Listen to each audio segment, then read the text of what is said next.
So imagine you are standing in this, incredibly crowded, smoke-filled room, Right. and you are just completely surrounded by these fiercely independent, heavily armed, and highly suspicious pirate captains. A pretty terrifying scenario, honestly. Yeah, exactly. And the man at the front of the room clears his throat, looks out at this massive sea of cutthroats, and essentially just says, hey, let's stop being pirates. Let's build a nation, and let's make me your king. Which, logically, historically, I mean, mathematically, that man should have been stabbed on the spot. Right. Before he even finished the sentence, really. But he wasn't. Instead, he founded an absolute maritime superpower. And that's what we're looking at today. You are holding a very specific physical object with us on this deep dive. It's a stunning piece of history. It really is. It's this heavy leather-bound tome. Just resting your hand on it, you can almost smell the age of the parchment. And that faint hint of binding glue, yeah. Exactly. We are opening up a really remarkable archival record today. It's called The Chronicles of the League Sea, Volume 1. The Kingdom of Cyan, penned by an archivist known as Brother Alaric, all the way back in the year 445 AE. And our goal here isn't just to list off dates and kings. No, not at all. We're going to really unpack the anatomy of a kingdom. We're tracing how this hidden, totally lawless sanctuary for smugglers metamorphosed into an organized, heavily institutionalized powerhouse. Right, because the ultimate question driving our whole exploration is, well, how does a society that's built entirely on the fluid, chaotic mechanics of the ocean prepare itself when a massive, highly disciplined land empire, an entity known as Gondor, starts systematically marching toward its borders?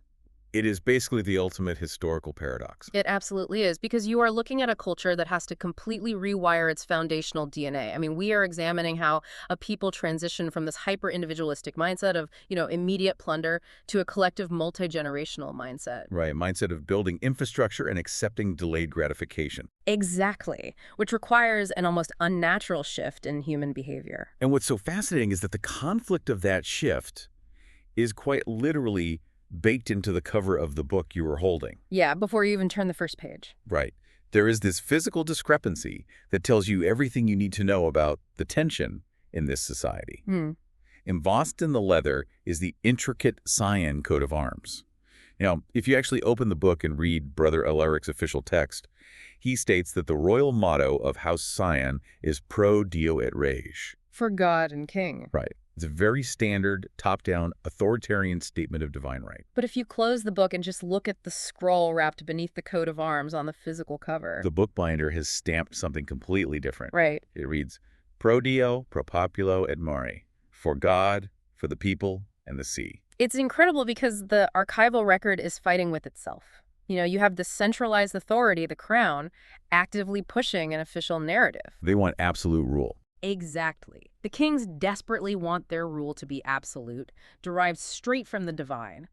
But the artisan who actually bound the book, the person who represents the reality on the ground, insists on including the people and the ocean. It's like a quiet rebellion etched right into the leather. It really is. It suggests that, well, no matter what the monarchs decree in their grand halls, the true power, the actual lifeblood of the kingdom, remains totally tethered to the untamed water. Right. The crown is just one piece of a triad. And to understand how we even got kings who are constantly trying to consolidate power over a rebellious ocean, we have to school the timeline way back. Back to an era where the very concept of a king would have been laughable. Exactly. We are going back to before the year 310 AE, to this geographical anomaly known as Palm Bay. And to really comprehend Palm Bay, you have to look at the mechanics of natural camouflage. Oh, the geography of this place is wild. It is. The text specifies that Palm Bay was situated on the western coast of the League Sea. If you were a naval patrol, or just, a merchant vessel sailing the open water, you would see absolutely nothing but a continuous, imposing wall of sheer cliffs. Just a wall of rock. Right. The entrance to the bay was this narrow geological fracture. Unless a navigator possessed really specific, hard-won knowledge of the coastal currents and the exact angle of approach. They just sail right by. Exactly. A ship would sail right past it, just assuming it was a shadow on the rock face. I am just trying to visualize the sheer utility of that. I mean, if you are a persecuted religious minority, or a refugee fleeing a continental war. Or a pirate captain with a hull full of stolen silk. Right.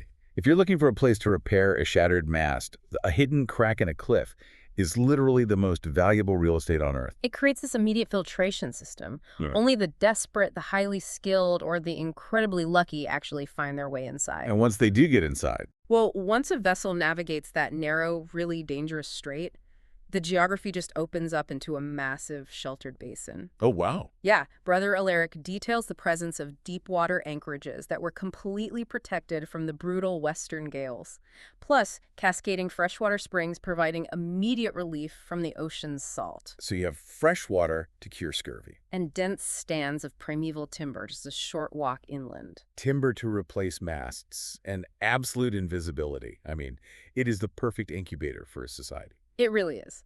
Initially, though, it operated purely as a seasonal haven. You know, ships would slip in during the treacherous winter months to careen their hulls. Careening is when they intentionally ground the ship to scrape barnacles off, right? Exactly, scraping barnacles and replacing rotting wood. But over decades, those temporary winter camps started to calcify. They became permanent. Right. Canvas tents became wooden shacks, and those shacks eventually evolved into a sprawling, chaotic, permanent settlement. And it was named for this rare grove of coastal palms on the southern shore. But what really fascinates me is the social architecture of this place, because Brother Alaric explicitly points out something missing from Palm Bay. Walls. Which is unheard of for the time. Right. In an era where literally every major settlement on the continent is hiding behind massive stone fortifications, Palm Bay is completely open. Well, the physical defenses were entirely biological. What do you mean by biological? The text notes that this was a society where martial capability was just universal. Fishermen carried blades, merchants maintained private armories, and children were actually taught the mechanics of swimming and surviving in deep water long before they were taught the alphabet. Wow, so they didn't need walls. Exactly. A stone wall implies a static defense. Palm Bay relied on a completely fluid, hyperlethal populace. I'm trying to square how a society of heavily armed criminals and refugees actually functioned day to day without, like, a central authority. It sounds like a recipe for constant bloodbaths. It really does. But the text describes a purely meritocratic environment. There are no inherited titles. Right. You don't command a ship because your father was a duke. No, you command a ship because you are a brilliant navigator who doesn't get your crew killed in a storm. And the stabilizing mechanism there was reputation. In a closed ecosystem of violent men, honor isn't necessarily a moral choice, you know. It is an evolutionary survival tactic. Because if you betray someone, everyone knows immediately. Exactly. If a captain breaks a contract or betrays another crew during a raid, the news travels through the taverns of Palm Bay instantly. The text makes it very clear. Betrayal meant you were unlikely to survive the next sailing season. You'd just be quietly eliminated. Right, by a coalition of other captains who essentially viewed you as a liability to the ecosystem. It was a den of thieves, regulated by an incredibly strict, unwritten code of mutual deterrence. And the division of labor was fascinating, too, because the men were out on the water for, 6 to 8 months at a time. Easily, yeah, raiding or trading. So the entire onshore infrastructure had to be managed by the women. And they weren't just waiting by the docks. They were the proto-bankers of this society. They ran everything. They ran the supply warehouses, they managed the ledgers, operated the taverns, and actively negotiated the sale of stolen goods. They literally built the economic engine that kept the city functioning while the fleet was over the horizon. They provided the continuity. I mean, a pirate society cannot survive if all its wealth just rots on the docks. Right. The women of Palm Bay established the complex logistical networks that actually turned raw plunder into liquid wealth. But into this very pragmatic, very violent, wealth-obsessed incubator, a completely foreign element arrives. The missionaries. Yeah. The archives detail the slow infiltration of missionaries from the Zarthian faith. Which is a huge culture clash. Totally. We should probably clarify for the listener, in the context of this text, the Zarthian culture originates from the southern continent, and it's heavily defined by a very sophisticated agrarian religious bureaucracy. Very orderly, very pious. Exactly. So you have these hardened pirates, and you have these pacifist Zarthian missionaries. I have to imagine a pirate would look at a missionary and see nothing but dead weight. Why did they even tolerate them? Were they suddenly feeling guilty about stealing? No, it was actually a much more practical, psychological reason. We have to really analyze the psychological toll of deep water sailing in this era. Because it's terrifying. It is an abyss of chaos. Mm. Sailors faced scurvy, sudden squalls that could literally snap a ship in half, naval battles, and just the constant looming presence of death. Right. And humans living in a state of perpetual, terrifying randomness really crave order. So the religion provided that order. Yes, the Zarthian faith provided a metaphysical anchor. It offered a structured cosmology, a promise of redemption, and a sense of peace beyond the extremely violent physical world they lived in. It's like psychological ballast for the sailors. Precisely. And the key figure in this whole cultural integration was a missionary named Michael Bay. And he isn't forceful about it, right? Yeah. No, the earliest monastery records do not describe him as a fiery zealot attempting to convert people by force or fear. He actually integrated himself into the utilitarian fabric of the bay. He made himself useful. Exactly. He provided literacy, he possessed basic medical knowledge, but most importantly, he acted as a neutral third-party mediator in disputes between rival crews. So he made himself useful before he made himself sacred. Right. He blessed the ships, sure, but he also buried the sailors who washed ashore. He met these people in their grief. And his ultimate elevation to sainthood was actually sealed by blood, which is a currency the people of Palm Bay understood perfectly. What happened?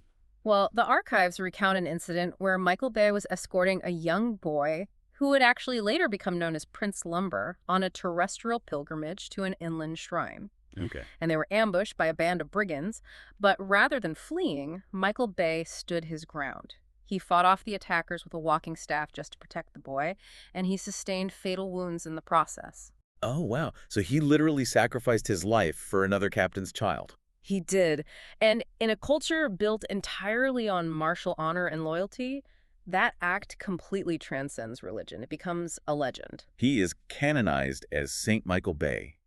And suddenly you start seeing crosses being carved into the bows of pirate ships. The whole society is shifting. I mean, you now have a wealthy, strategically located harbor that is populated by a highly capable, newly devout populace. But as always, success breeds a new set of vulnerabilities. Right. The system starts to strain. Which brings us to a massive inflection point.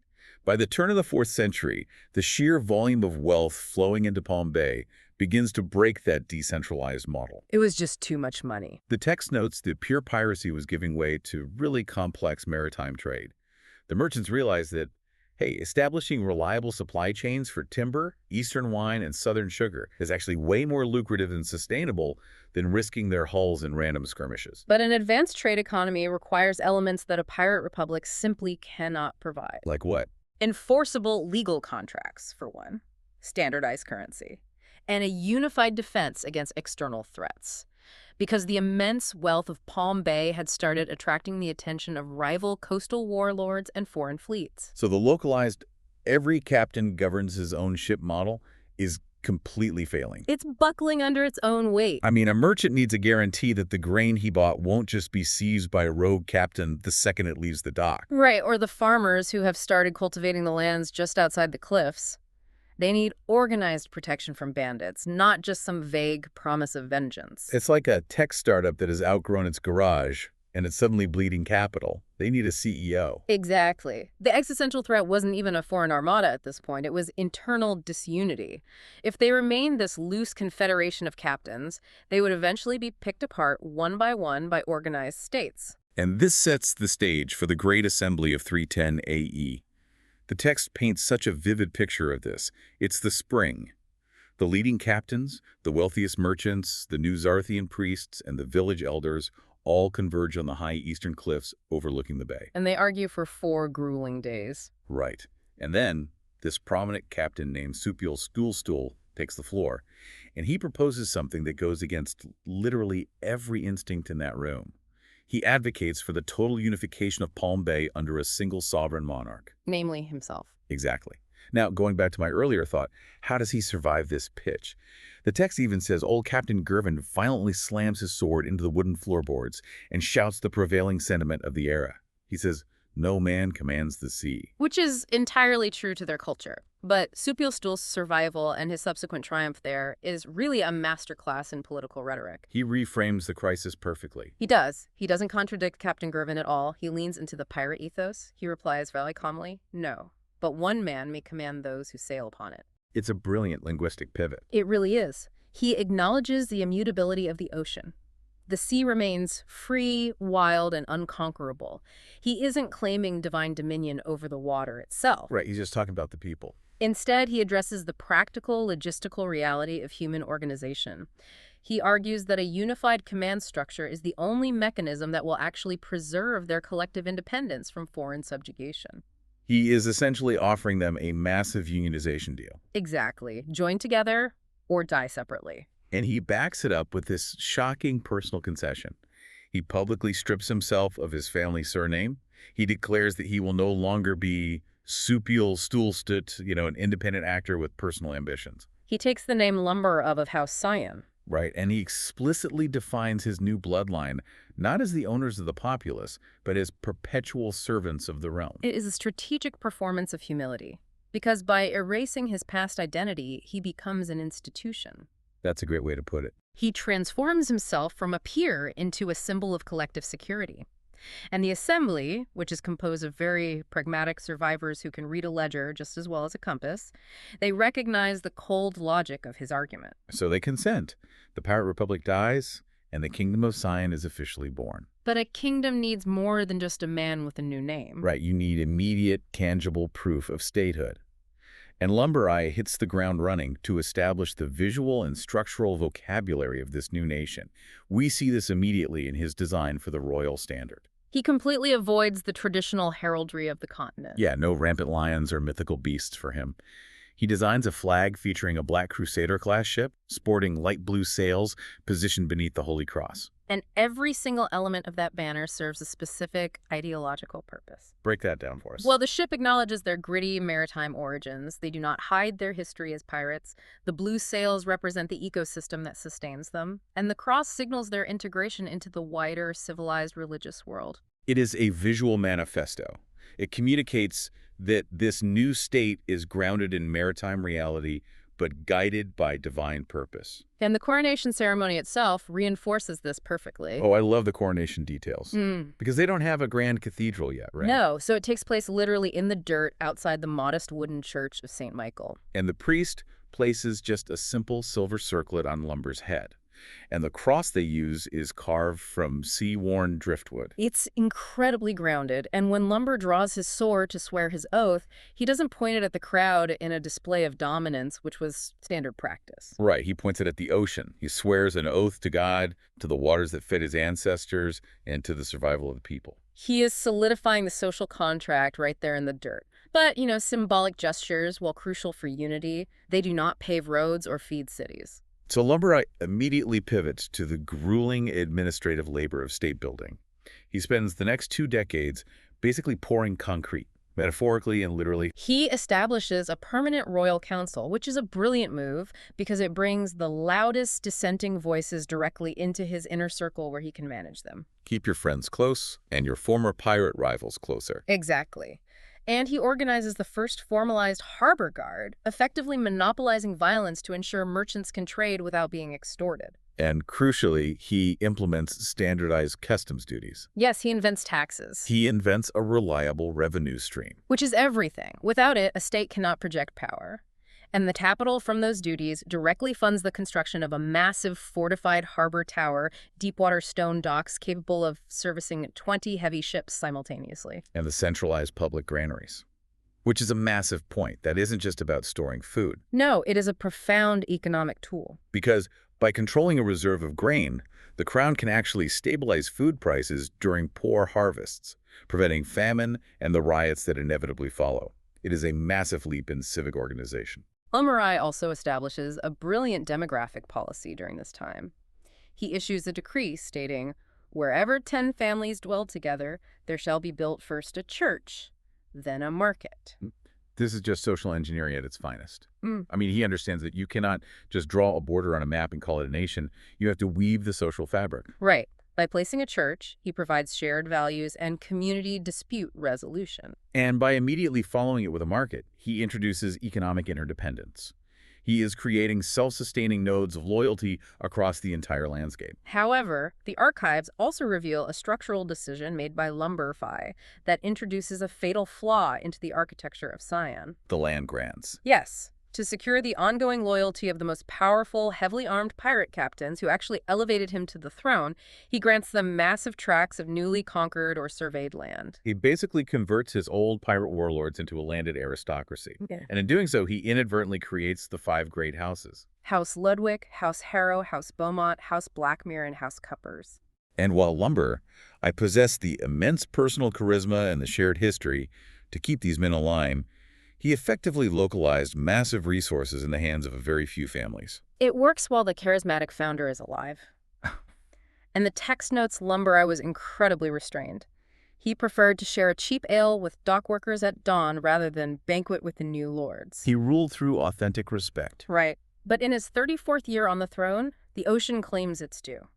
He insists on personally inspecting a Western patrol fleet and a violent squall hits. His ship gets battered. And though he is actually pulled from the water, the severe hypothermia and exhaustion just break him. He dies months later whispering, "Keep the sea, and God will keep Cyan." Wow. So he successfully built the whole of the kingdom. But charisma is not genetic. Right. A state that relies entirely on the personality of its ruler is deeply vulnerable. It requires a transition to bureaucracy. It requires systems that operate flawlessly regardless of who sits on the throne. Which ushers in the reign of his son Edmund I in 334 AE. And this is where the dynamic completely changes. Now, if Lumber Uz is the visionary founder who builds an empire out of sheer will and grit, Edmund I is the methodical, spreadsheet-obsessed operator they bring in to systematize the operation. A total contrast in leadership. Absolutely. Edmund was the first prince raised entirely in a palace environment, not on the pitching deck of a raider. He studied logistics, mathematics, and law. And the veteran captains despised that. They muttered that he was soft, that a life on land had diluted his blood. But they profoundly misjudged the requirements of the era, didn't they? They did. Yeah. Because Edmund possessed a trait his father lacked the luxury to develop, which was methodical patience. Right. He understood that Cyan was incredibly wealthy on the coast, but its interior was a fractured mosaic of isolated farming villages, separated by dense, impassable marshes and deep forests. And a nation disconnected by geography cannot be mobilized for defense or trade. Exactly. So Edmund launches the Great Roads program.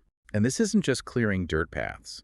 He engineers proper stone-paved highways connecting the capital to the agricultural heartlands. He builds sturdy wooden and stone bridges over rivers that previously cut off entire regions during the spring thaws. The macroeconomic impact is staggering. The archives indicate that overland travel times dropped by more than half. The velocity of trade just increased exponentially. But engineering on that scale requires astronomical funding. Which brings us to Edmund's most controversial yet successful legacy comprehensive structured taxation. A very hard sell to this specific population. Unbelievably hard. We need to understand the friction here. He is trying to systematically tax a population whose grandfathers literally fled their homeland specifically to avoid paying taxes to lords and who survived by stealing other people's wealth. Right. So how does Edmund extract grain and silver from these people without sparking a civil war? He achieves it through radical transparency and really visible returns on investment. The archives show that Edmund did not sequester the new tax revenues in some fortified royal vault. He spent it where they could see it. Exactly. He implemented fractional taxation on harvests, tolls on harbor usage, and levies on fleet sizes.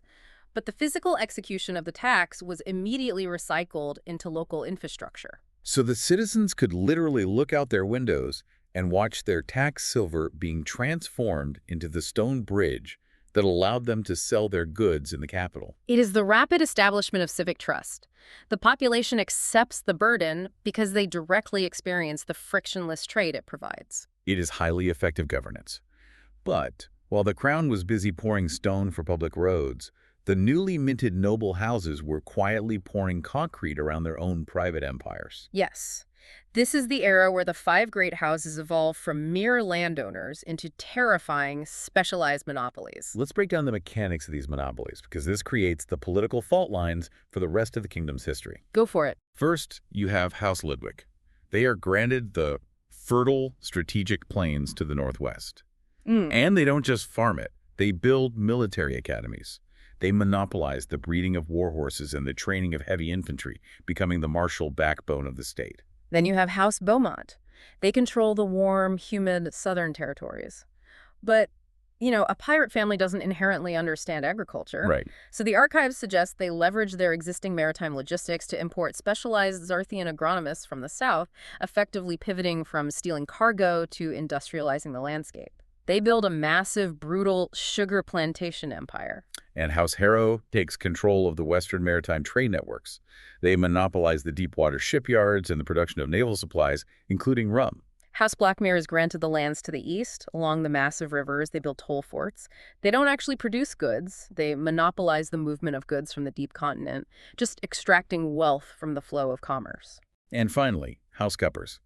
They take control of the eastern hills around a frontier city called Dorwinion, developing advanced viticulture and basically cornering the global market on wine. So looking at this structurally, Yeah, doesn't it seem incredibly dangerous to let individual families corner the market on the military, the food, and the money? The Crown has effectively outsourced its border control and its caloric production to heavily armed independent families. it is the inherent vulnerability of early feudal statecraft. Edmund traded short-term administrative delegation for long-term systemic risk. Right. By the twilight of his reign, these monopolies generated such immense wealth that the great houses could literally field private armies that rivaled the crown's forces. The dynamic had inverted. The Crown was no longer the undisputed apex predator of the political ecosystem. It was merely the most valuable piece on the board, surrounded by players trying to capture it. And the archives note that as Edmund III lay dying in 367 AE, the succession was immediately contested. His three sons were backed by different factions of the nobility, each house trying to install a sympathetic puppet. Edmund completely foresaw the danger. His final recorded words to his heirs were a desperate warning. Never allow the houses to forget they serve the crown, and never allow the crown to forget it serves God. He laid the bureaucratic foundation of a superpower, but he also codified the internal fractures that would plague it. Absolutely. Now, to truly grasp the stakes of the brewing political and external conflicts, we have to pause and look at the physical board this game is being played on. Geography basically dictates destiny here. And we are incredibly lucky to have access to Brother Matthew's grand map of the Legan Sea and the eastern continent to help us visualize this. Yes, the visual language of the map itself is deeply revealing of the kingdom's psychology. It really is. If you look at the western half of the parchment, which is dominated by the Legan Sea, the cartographer has drawn these highly organized squadrons of merchant galleys near the coast. It looks very orderly. Right. But as your eye moves out into the deep western waters, the ink shifts to terrifying mythological sea monsters. Massive serpents wrapping around ships, sirens luring sailors to the rocks. It is a symbolic representation of their cultural journey. They have tamed the coastal waters, imposing order on their immediate environment. But the deep ocean remains a repository of chaos and primal fear. It's a constant reminder of the brutal world they clawed their way out of. Exactly. Now contrast that with the eastern half of the map. Cutting a massive vertical line across the continent is the Troadian River. The text describes it as an absolute behemoth. We're talking 40 meters wide, over 6 meters deep, flowing with terrifying speed. Economically, it is a frictionless highway, carrying House Blackmere's timber and House Cupper's wine down to the sea. But strategically? Strategically, it functions as a massive flowing moat. It is the ultimate geographic shield against the deep continent. And immediately east of that river is the Troadian forest. Brother Matthew draws the tree line so densely that the ink almost bleeds together into a solid black wall. He includes marginalia of wild beasts and strange, uncontacted tribal figures. So to the citizens of Cyan, the sea monsters in the west represented the chaos of their past. But the impenetrable darkness of the eastern forest represents the terrifying unknown of their future. Nestled within this geography, we see the dual nervous systems of the kingdom. On the western coast, securely behind the river and the sea, sits Cyan City. The capital. Right.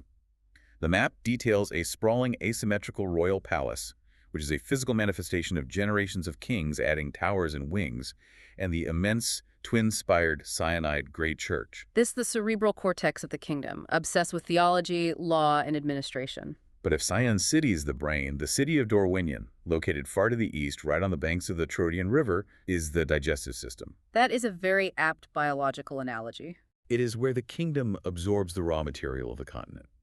Dorwinion is loud, it's chaotic, and it's incredibly diverse. Right. The archives record a population of 70,000 lembans, a volatile mix of ethnic Darwinians, Cyan administrators, and Zartian merchants. And the map shows it ringed by miles of meticulously gridded vineyards, all contained within massive, heavy stone fortifications. It is the frontier hinge where maritime trade collides with continental reality. And binding this sprawling, bifurcated geography together is a fascinating institutional tradition embedded within House Cyan itself. Yes, we discussed their attempt to bridge their pirate origins with divine right. They actually encoded this into the education of their monarchs. It's brilliant. This is perhaps the most brilliant piece of royal engineering in the text.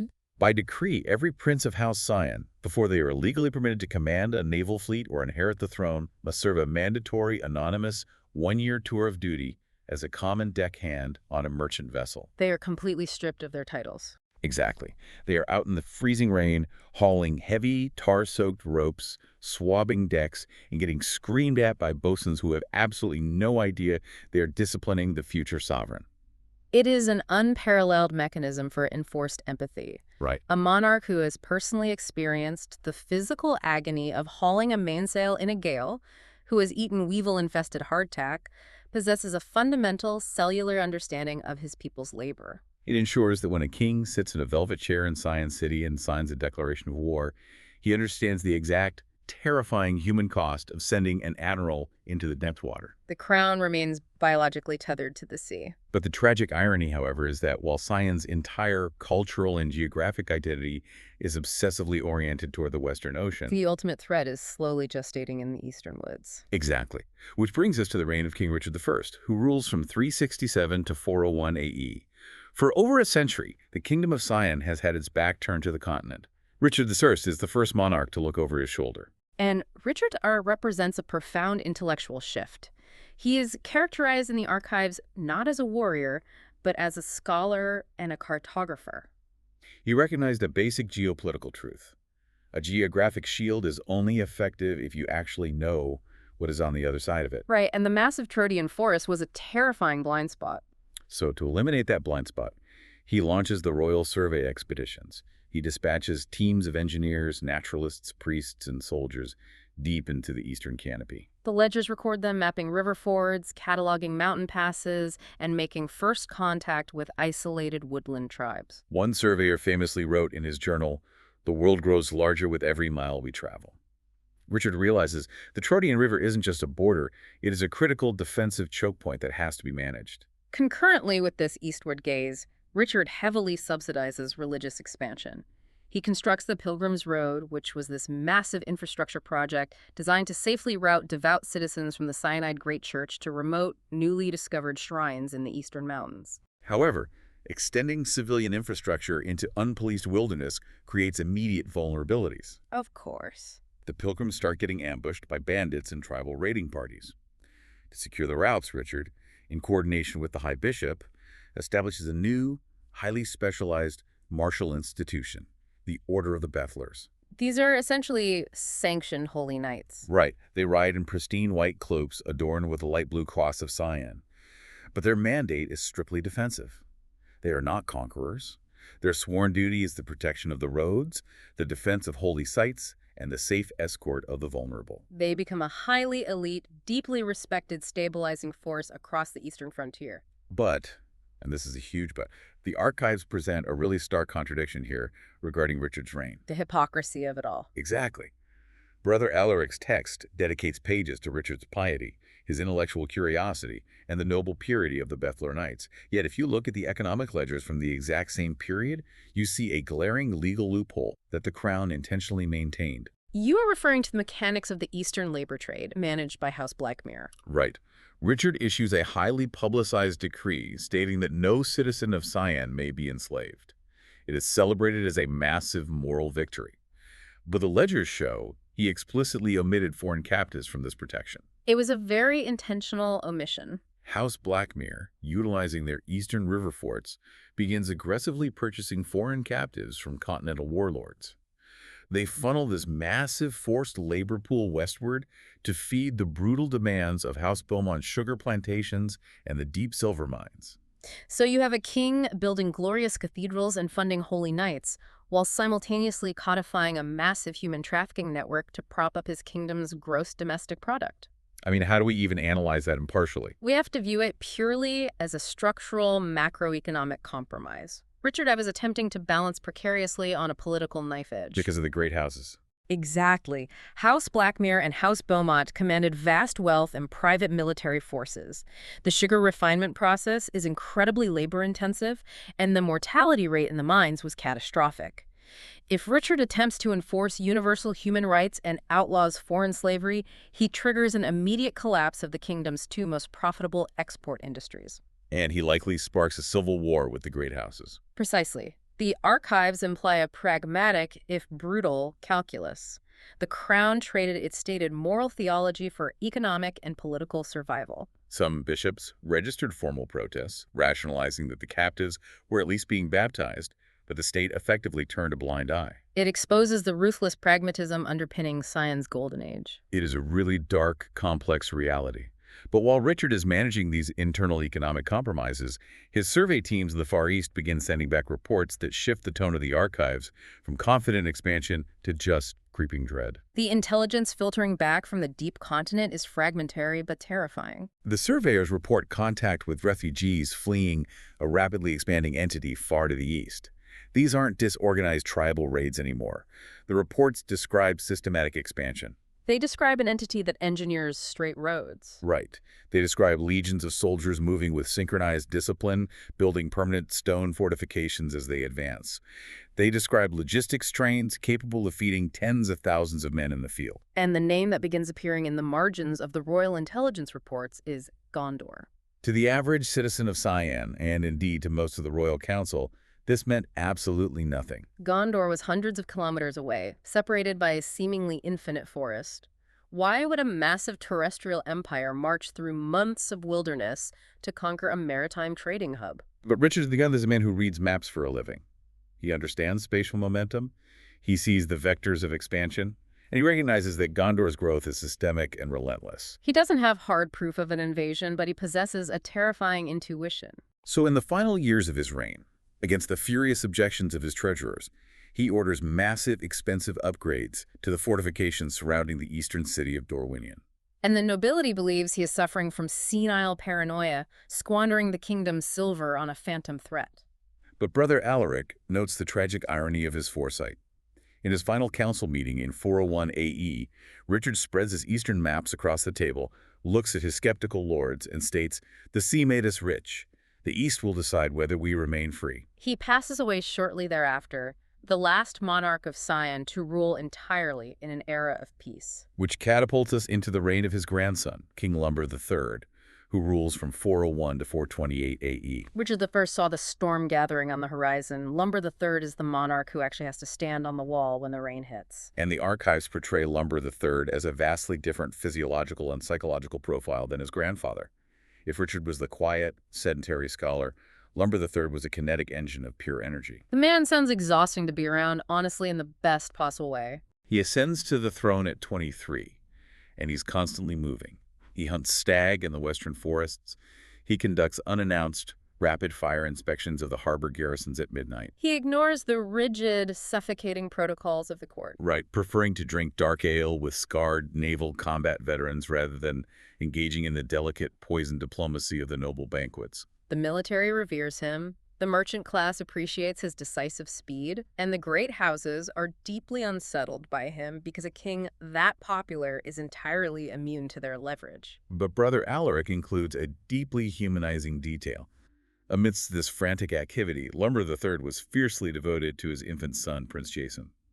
The text describes a moment where courtiers were horrified to find the king of Cyan kneeling in the muddy dirt of the palace gardens, ruining his silk robes, using a stick to draw naval formations in the soil for his toddler. Which is such a striking image. When a horrified advisor gently suggested that a monarch should not be playing in the dirt, Lumber III reportedly smiled and said, because one day he must rule men.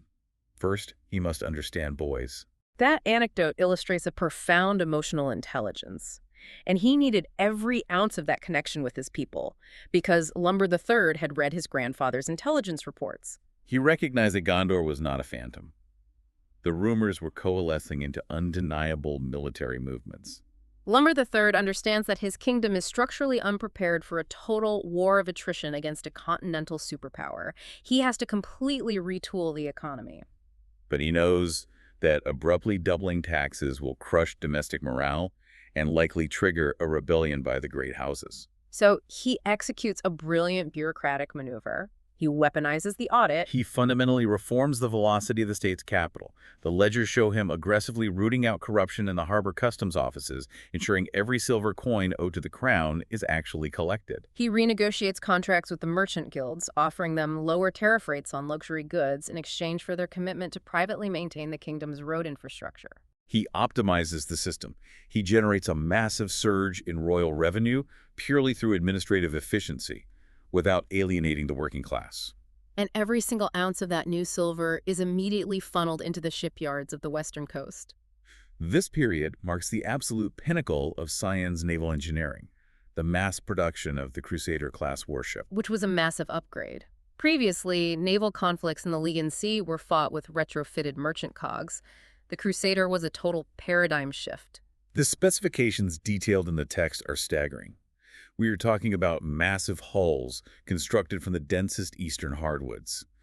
They featured towering, multi-tiered masts capable of catching the slightest coastal breeze in their massive blue sails. But the true terror was their armament. Lumbers that they had commissioned the casting of heavy bronze cannons capable of shattering wooden hulls at a distance, and each vessel was designed to transport and sustain nearly 300 heavily armored Marines. It was not a raiding vessel. It was a floating fortress designed for area denial. By 417 AE, the archives confirm that Lumber III had successfully deployed 30 of these leviathans into the western waters. He constructed an impenetrable, interlocking wall of wood and bronze across the ocean. Simultaneously, he is pouring massive capital into the terrestrial defenses of Dorwinion.